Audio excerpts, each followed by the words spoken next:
Earth Day 2024 is a day of optimism for experts who are spreading optimism about the progress made in combating climate change. They argue that there are significant strides towards tackling the crisis, decades of work that have averted other environmental disasters, and the fact that hope can fuel actions needed to tackle the climate crisis. Climate-friendly advances that would have seemed impossible even 10 years ago are now commonplace. And 3 times in the past 50 years, humanity has faced and fixed massive, man-made global environmental issues. Some climate scientists believe that climate change could be added to the list of global environmental issues. Wind and solar power are now the cheapest electricity on the planet.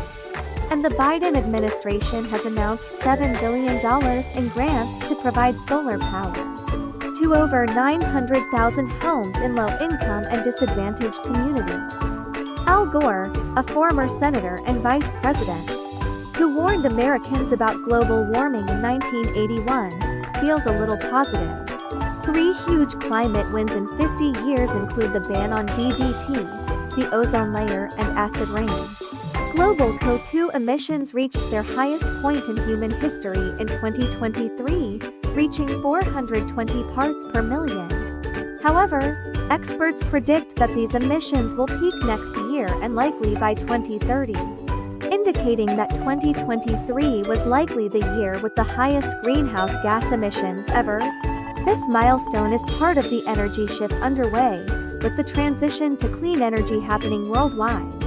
However, current emission levels are a third higher than needed to limit global warming to 2.7 degrees. Progress is being made, with solar and wind energy becoming cheaper than fossil fuels.